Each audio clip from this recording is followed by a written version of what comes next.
All right, so let's get into it. The topic of the Apostle Paul.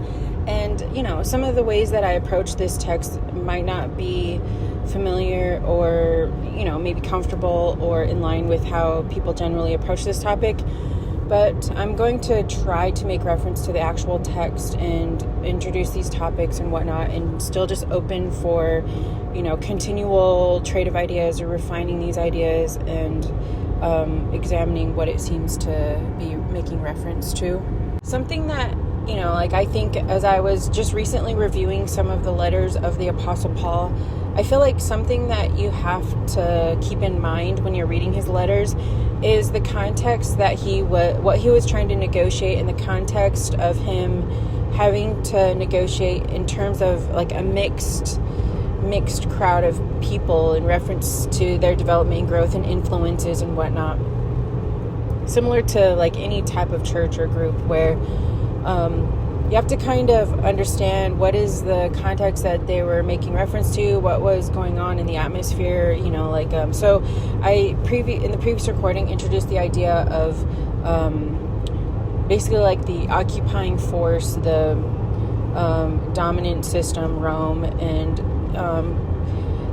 the levels of threat against these movements, and then also having to account for another stage of evolving out from the trajectory of understanding Judaism in relation to Jerusalem and all of these things, right? And so they're kind of negotiating these things, and they're also trying to develop what it means to go farther and continue in these revelations of God on the world stage, and what that looks like, and the levels of sacrifice and different degrees of sacrifice between various ones and their levels of commitment, and then introductions of this growing movement with others where they have to kind of also account for mentoring various ones into the movement. And so there's just all these different degrees of things going on, right? And so I think it's important to understand that context and some of the teachings that Paul introduces in various ways in some of the the different letters that he writes.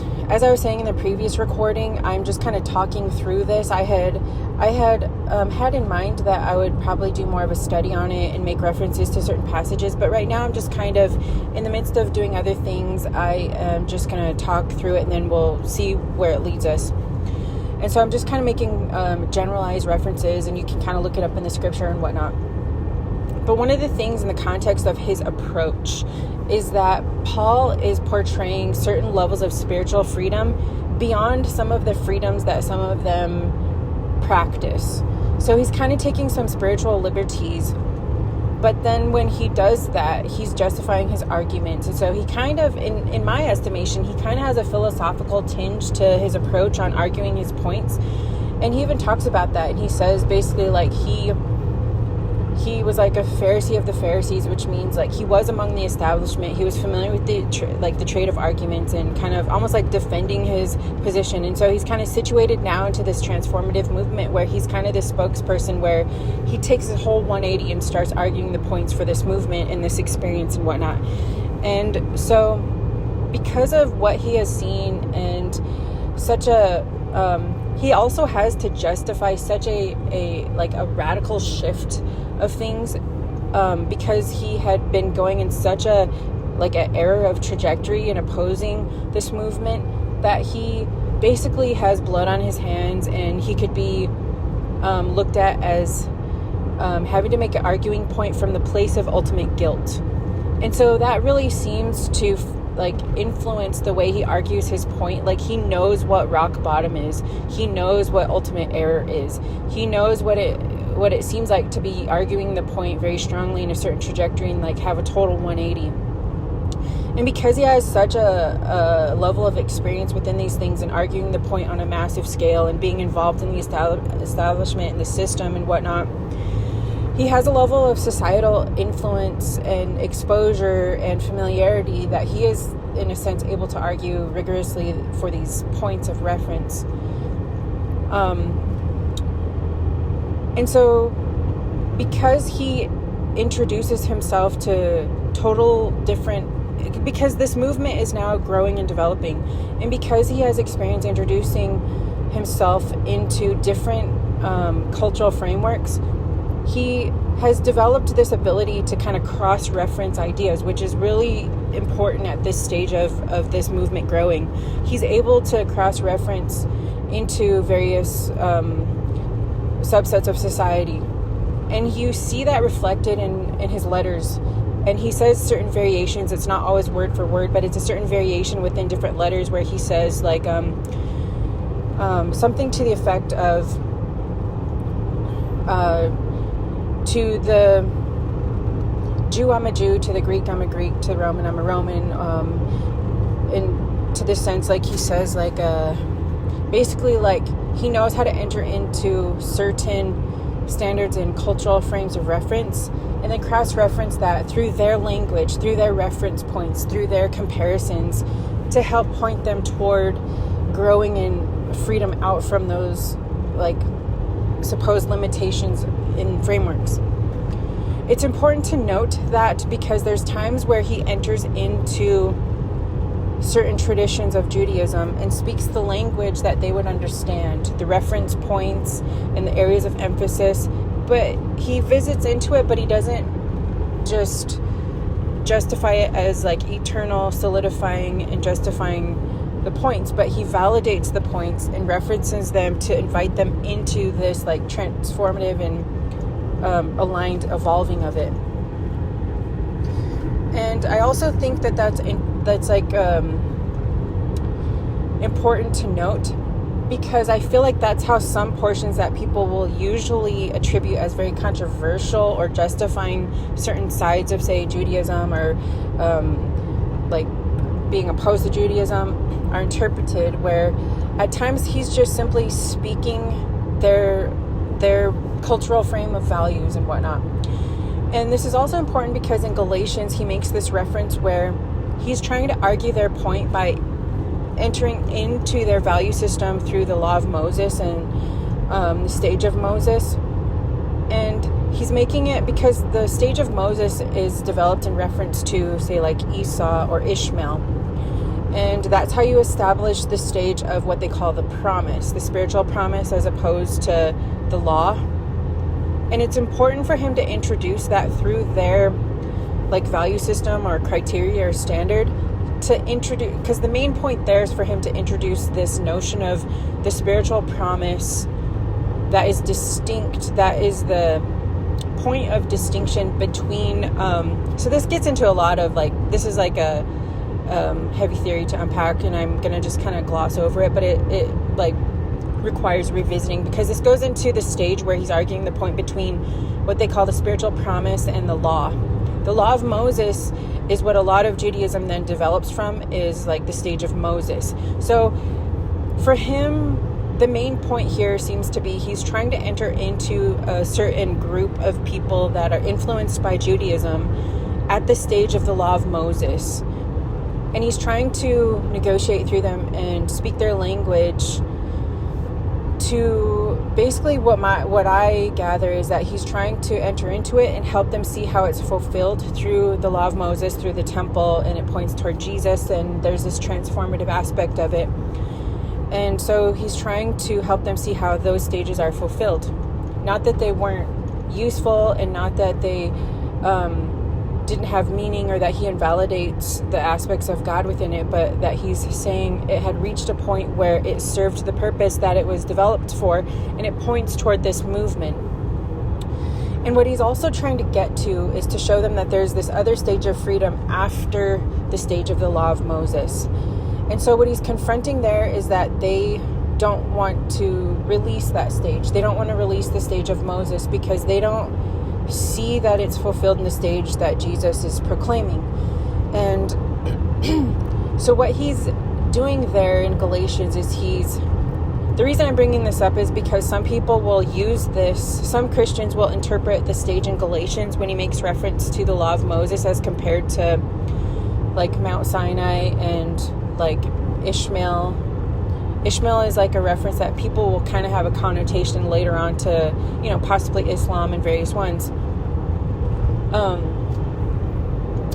Because there's the different sons of Abraham. There's the different sons of Abraham, which was like Ishmael and Isaac.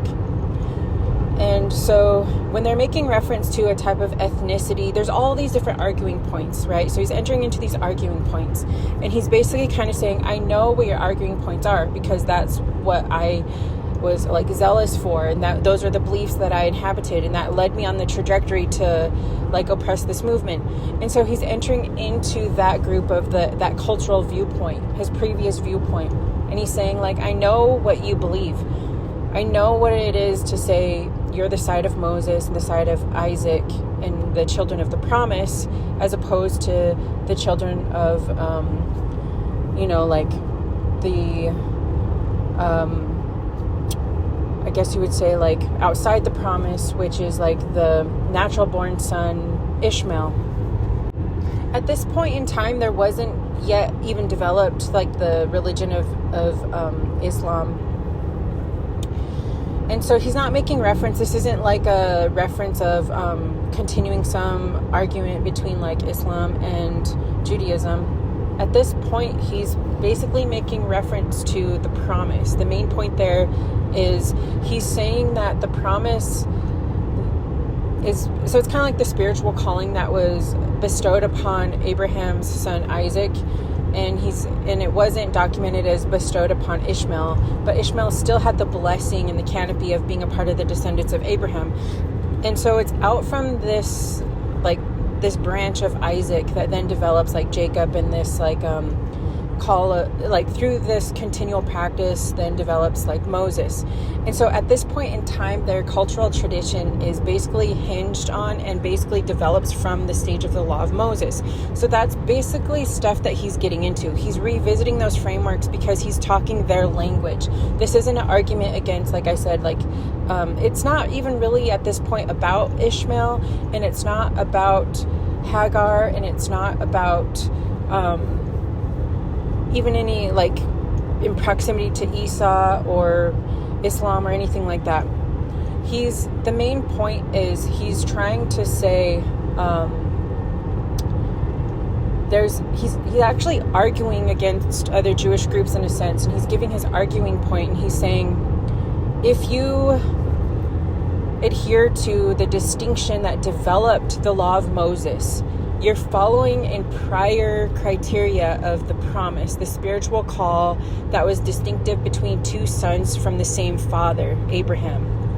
The Abrahamic call for the descendants of Abraham, but the spiritual responsibility through Isaac and through Jacob, and then developing the law of Moses.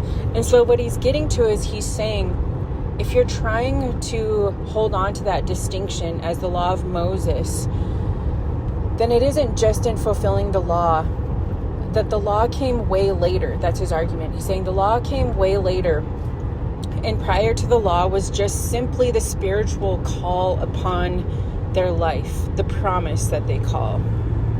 And so what he's trying to get to is he's actually trying to have them loosen up and gain confidence that there is room to concur that there can be spiritual experiences bestowed on people's lives outside of the stage of the law. Not as though the law isn't fulfilled in spiritual practice or is opposed to spiritual practice, but that he's saying the law is like a mediator between not having yet arrived at the spiritual like mutuality. And so his arguing point is just trying to say, you can expect that God can work outside the law. And he's saying this because he's starting to explain that he's had an experience beyond just the law, and also that seems to concur that there's a way to fulfill the stage of the law, and it's shifting to a spiritual movement. And so that's a lot of what he's saying in reference to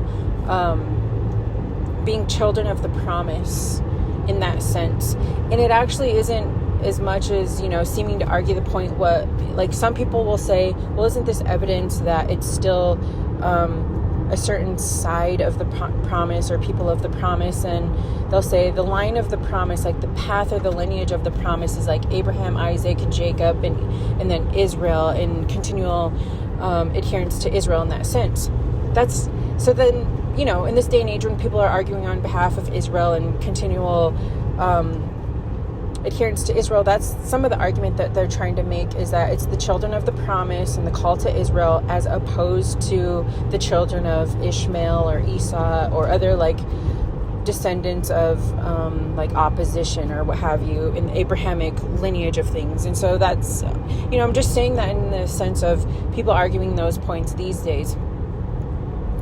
But he's using it differently in the sense like he's not saying that. He's saying because of that lineage, we now can also suppose this other next stage of transformation because spiritual revelation will continue. And so he's saying, and it's continuing outside of those domains, and it's going even further toward the steps of the Abrahamic call, which is beyond Jerusalem and beyond Israel. And if we look back at some of the original portions of Abraham, is unto the earth and the descendants of Abraham and to the nations of the world. At the time, the development of the stage of the law of Moses had become an obstruction to that because they were resisting or maybe not feeling confident to negotiate across the way for mutuality because they were still adhering to the temple and the law of Moses. And so that's kind of the reasoning as to why Paul was introducing that. And I think it's important to look at that because Paul also says in some of his writings, he says, like I was saying, like to the Jew, I'm a Jew, to the Gentile, I'm a Gentile. And then he also talks about but actually in Christ, there is no Jew, Gentile, male, female, slave, free. Like we're all one in Christ. And so what he's saying there is in this new movement, there's a unifying effect. Like these like delegations had fulfilled their purpose of ushering in this awareness and this revelation of things, and now we can shift toward reconciling some of these things among the nations of the world, and there isn't those dividing walls between Jew and Gentile and these different divisions and whatnot. And he's just saying at that point then people can have that personal level of working out their access to or understanding the reveal of this access that they have toward God and this like spiritual movement and whatnot. So along those lines, then we understand that Paul is saying, and so you get this context where he's basically coming out and saying, when I'm proposing my ideas, I'm proposing them in the context of these groups that I'm speaking to. And so you have to also cross-reference that as well. It doesn't mean that he's justifying these different divides or sides. He's entering into these different worldviews for those groups of people. So you kind of have to look at that in the context of reading his letters and not say, oh, this means he's just justifying Jews, or oh, this means he's just justifying the Gentiles. Like he's negotiating with them so ultimately they can move beyond those parameters and move toward more reconciling mutuality. Another aspect of what seems to be Paul's experience is that since he is one that in a sense kind of hit rock bottom in some of these things, he understands that through the experience that he had, that God can meet you in rock bottom outside of the parameters, outside of what seemed to previously be the acceptable ways to have an experience with God. He has an experience with God outside of all of these things. And so then he's kind of retroactively trying to create and develop a theory that helps him justify whoa, I met God outside of all of these things. So then what you start to find is he starts developing these theories as to how that could be so. And so you see over time he's evolving these ways of understanding, and he's kind of just refusing any types of limitation to that. And so when he confronts certain groups that are saying, no, only God can be seen in this, in this little aspect of framework or this framework or this framework, he basically keeps challenging those and saying, no, it's beyond that, it's beyond that, it's beyond that. And so that's why he also seems like such a confrontational character, because he's had such a radically changed experience that it causes him to have to say, no, it's beyond that, it doesn't fit in those parameters. And so that's a lot of what you start seeing develop in his experience, and that's why it starts taking on slowly deconstructing any of the confines that they had previously, most of the confines that they had found themselves in, and is going way far beyond that. The language, and this is why it seems because some people will say, why does he make reference to death and resurrection being so important in that sense?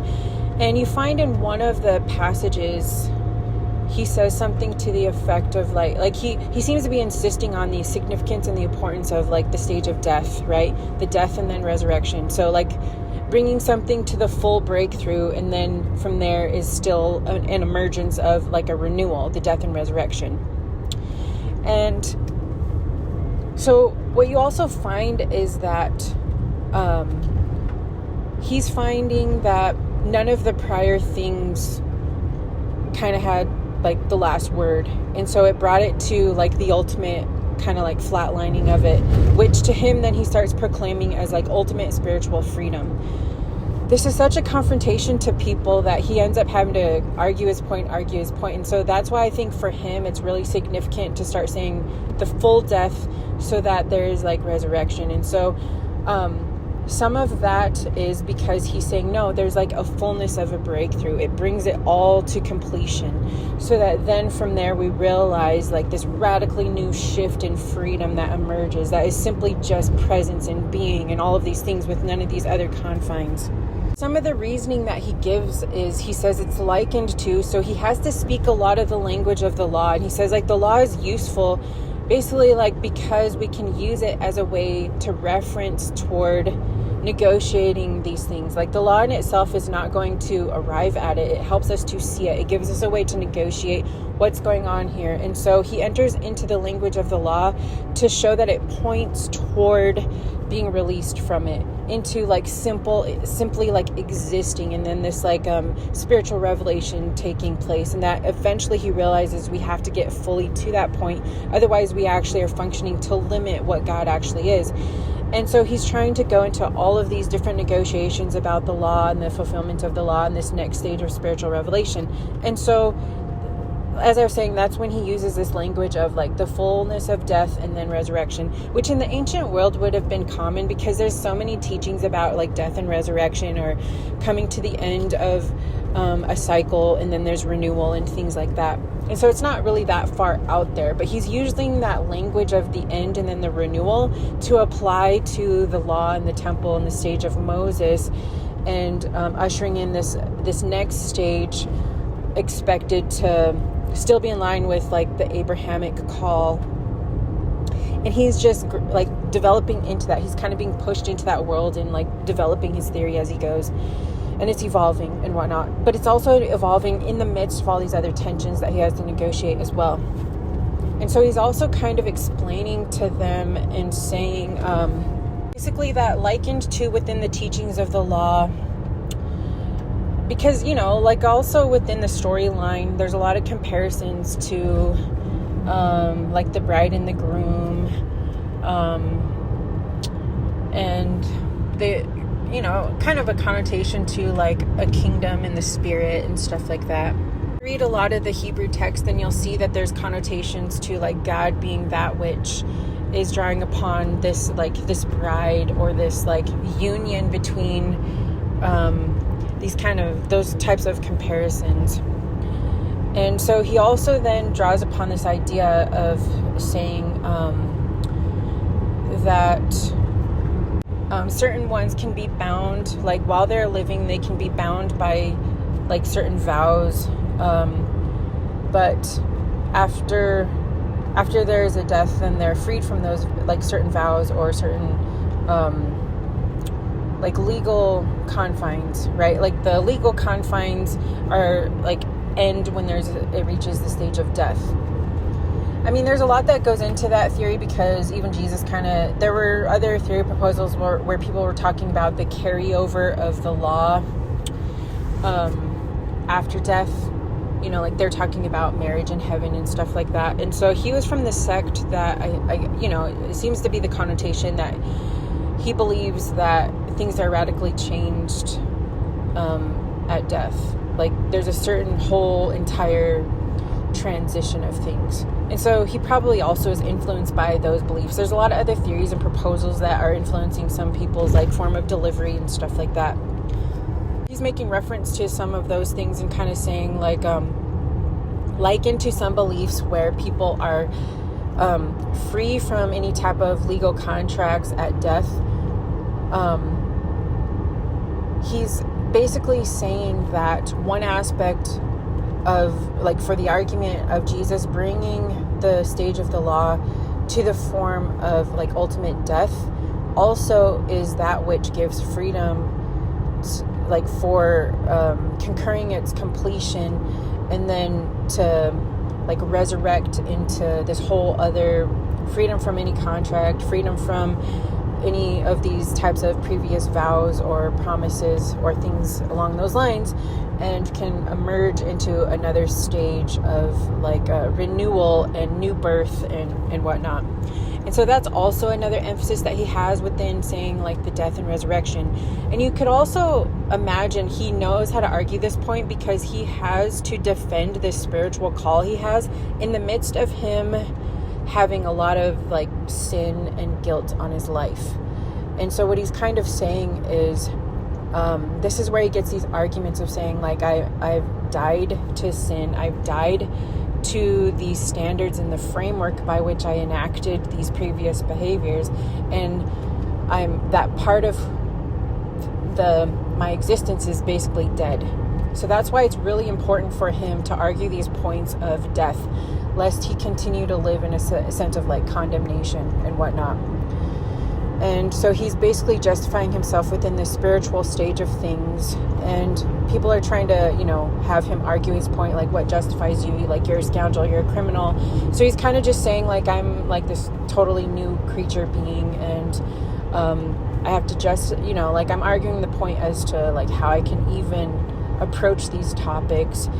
And he's kind of saying, I've had a total transitional transformation experience, and this is how I try to articulate some of what has happened in relation to my previous beliefs, and bringing them into a sense of fulfillment, and still having that standard of, like, by which I behaved and practiced, thinking that I was behaving and practicing to the utmost of its, like, adherence. And then I find this whole 180 in terms of this other spiritual experience. So that's why for him, death of it and then resurrection is also so important. It's not always just seemingly in reference to a type of, like the magical aspect of death and resurrection. It is that, but you also see I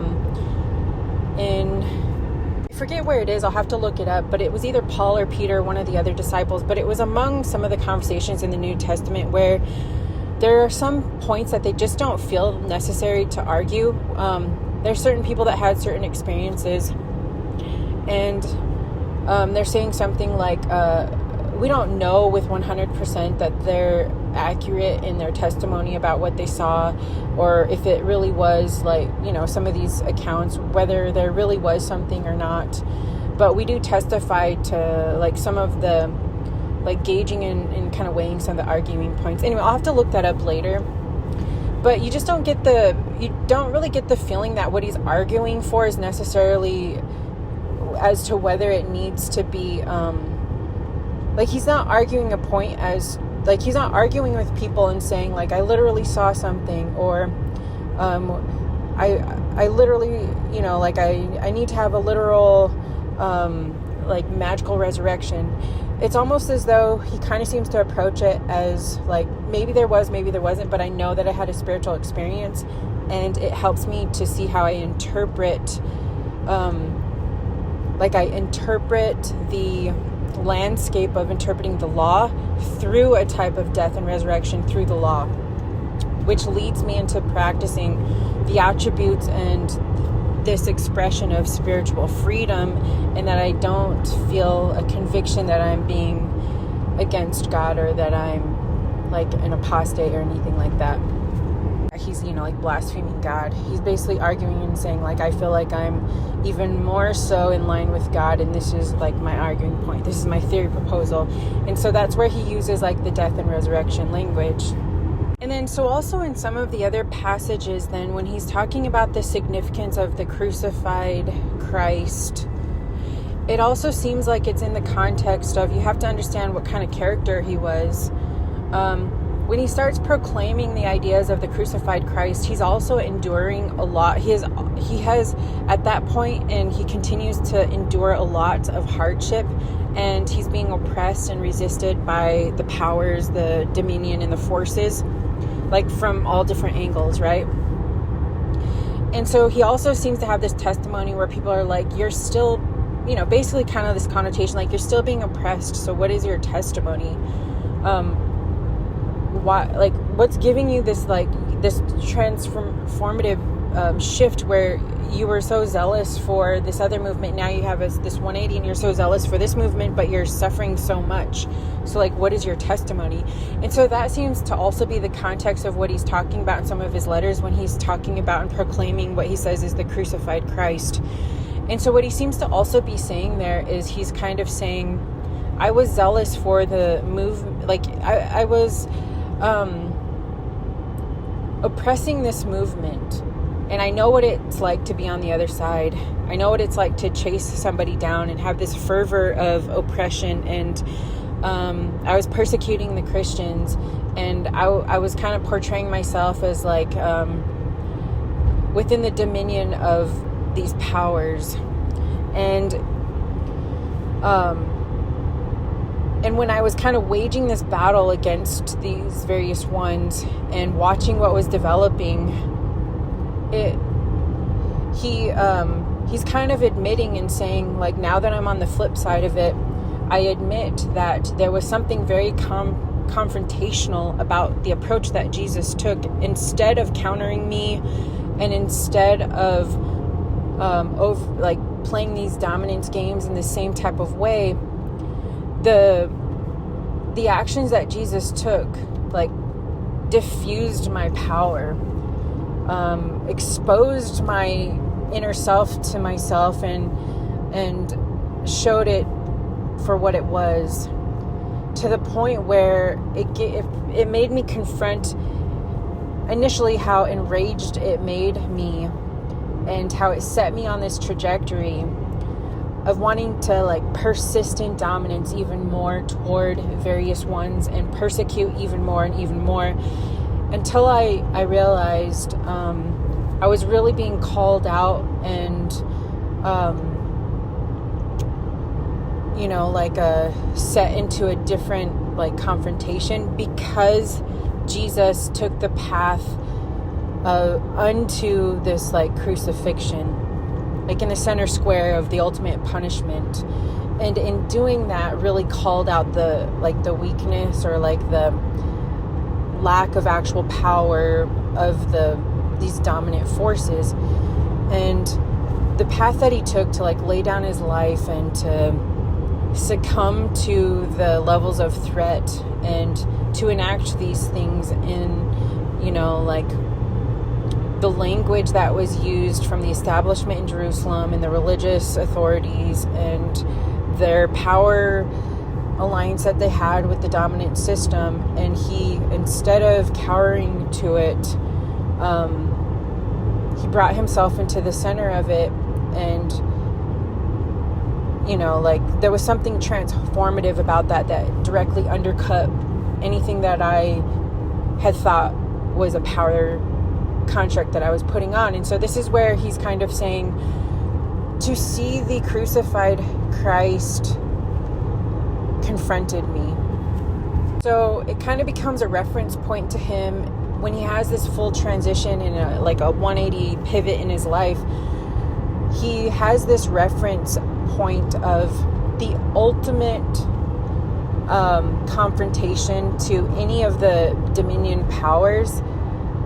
He sees it as this reference point, like I said, unto the utmost of its power, unto death, and this renewal of some different type of system that it points toward after that. And because Jesus had taken it to that point, there was just something occurring there. So when Paul's kind of talking about that, he's kind of saying, when I was chasing the ultimate type of power and the ultimate type of trajectory and adherence to God, I was utterly and fully confronted by the crucified Christ, to the point where now that I've been recruited into this movement, I too will sacrifice everything that I need in order to continue in the in the movement of calling out the world powers to the utmost, and there's nothing else to do but that. And so that's like the all-encompassing argument that he's making. He's like, there's nothing else to do but that. Everything that portrays to life is outside of that and after that. So that's why he also talks about the crucified Christ. It's not so much that he's just saying some kind of magical thinking about like somebody dies and then all of a sudden things are magically changed. He's actually saying doing the work and the effort and confronting the systems for ultimate full transformation is the work that he's like calling to account. And that's the reference point where he's developing his theories and whatnot. This is what I mean when I say like interpreting this through a lens of like the dominant world systems and their ultimate forms of occupying force and levels of threat, and anything they conjure up is always in that domain of what he calls like the previous system unto death. He calls it like the system of death, and that if there's a system of death, there has to also be a reference of a system of life. And so that's why he makes these references of bringing it to the ultimate end, to the point of ultimate sacrifice, and then still having testimony to a renewal after that. Because he then has this experience that's this like full, all-encompassing, transformative movement, this is also why he starts to develop these very rigorous proposals as to like the freedom that Jewish movements should have. Like he's kind of like recruiting them in a level of saying like, everything should go to this. Everything that is of God, like I've met God outside of this, and you have every freedom in God and confidence in God to like deconstruct it all toward this, because all of this is still, all this previous stuff points toward us countering this system of dominion. So this is why some of the testimony of Paul is to deconstruct Judaism in the proper way, to fulfill it, to point toward the next stage of spiritual revelation that carries on the level of promise. But it's also a stage where it's beyond the law, and so it's very inclusive to Jew and Gentile. And that's why he speaks to this all-encompassing stage of revelation that also in practice will empower and equip them to even much better take on like relieving the world from world dominion and occupying forces. And he's basically kind of saying you need to understand your depth of freedom, so you don't continue to make improper negotiations and alliances that actually allow the dominant system to be preserved in its improper methodologies and improper ways. So that's why I think he's so offensive to some people, because he's pulling it out of all of these like forms of identity and saying, nope, not far enough, because you're gonna like leave room to make proper you're gonna leave room for the dominion to like entangle you within improper negotiations, and it's not full utter death of the system. We need a full death so that we have a full life. And so this is his way of actually proclaiming full utter freedom of the system, and he's justifying it because people are, so people are arguing the points with him, like, we can't do that, why would so that's why he is making these proposals against like the law of Moses and whatnot, at that sense, like providing ways for them to understand their freedom beyond that. So that's kind of the very generalized version of Paul. There's a lot more to say in terms of Paul. There's also some areas where people can kind of really get into these strict versions and interpretations of Paul, where they think that he means like these certain protocol, whether it be with men or like women or other types of like culturalized, like religious themed protocol. And that's just kind of at the stage where, in my personal opinion, I kind of feel there's flexibility in some of those. It really seems like what he's talking about are some of these growing church movements where within the culture of the times, and to have some level of orderliness in their gathering so that they can actually continue to learn, he's just kind of giving them certain types of guidelines to construct a kind of cohesive gathering so that people are able to learn. There's kind of like a different arguing points and other things happening, and so that kind of seems like the context of what he's saying. It doesn't mean like some of these protocol that he comes up with that is like something that people need to do for all time, as much as like at that moment in terms of them prioritizing stuff. He's kind of saying like, stop arguing about some of these other things. Like we have like get the group together enough so that you can actually talk about like like the main points that people need to prioritize right now. And so I feel like a lot of his teachings are kind of along those lines. He has certain points of like what he perceives as ways to like bring orderliness to these stages that can like precipitate growth and development. But ultimately he's trying to get toward like spiritual development and spiritual growth and spiritual freedom. And so he's also saying like ultimately though, everybody does have the ability to enter into certain types of spiritual freedom. But he's saying also be aware that the way you practice your spiritual freedom can cause other people to stumble, or they can misread those levels of freedom. But so be prepared to argue your point and explain why you have certain freedoms outside of maybe some protocol that they're used to. And but also, you know, meet people where they're at and whatnot. So he really is just like, you know, it's kind of stuff like within context. And so now that I feel like I've kind of introduced some of the main points about Paul and how I'm suggesting he's making reference to like death and resurrection, in reference to him delivering things into like the utmost of these freedoms, and his main point is to be free from like the stage of the law of Moses and certain protocol for Judaism, and he's pointing it toward the stage of spiritual revelation and like kind of like universal freedom among Jews and Gentiles and breaking those barriers and whatnot. And also in reference to the world dominant system. I kind of want to now go back toward the idea of the stages of the gospel and Jesus. So kind of just take, you know, like shifting out from the stage of Paul in terms of the resurrection and the Christ act and it calling him to account and being a part of, you know, facilitating his understanding of, you know, like these stages that he's at in terms of like just radical spiritual freedom on the world stage. And then going back to the practicalities, though, of like what was happening with like the idea of Jesus and the death and resurrection, and like the disciples, when you read the story, didn't even really seem to understand what was going on. It was an occurrence that kind of surprised them in a sense, and they just didn't quite get it. And they just kept, like I was saying before, like they just kept waiting for God to do something, like Jesus to reveal something else. They were waiting for, you know, kind of like almost like their political party to win, and then they were going to do all of these things, and they were still going to work in the same framework of things, and it just didn't work out that way. Instead, it was this whole like death and like this story of like this death and resurrection movement and the spiritual movement. And so going back to this question of like the death and resurrection, I don't think I'm gonna really right now like unpack the, you know, some of the connotation of the death and resurrection and all the practicalities, like breaking down the scripture and whatnot.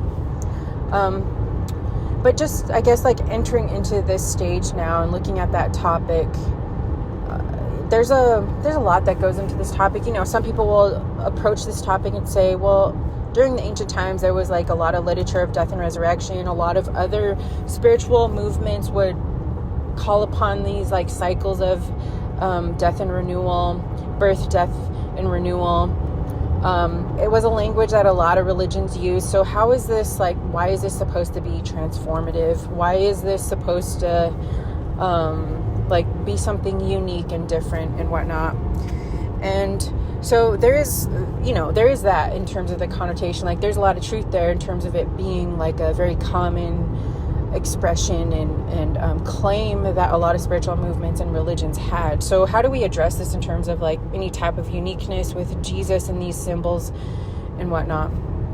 But I think for now, I'm going to kind of take a break from this stage. And so this will be like the second part of this topic, death and resurrection in the stage of Paul. And then the next one, the third video, then I'll move into this question of like looking at the Gospels, and then like just the introduction to this topic of death and resurrection. Why does it seem unique with Jesus and whatnot?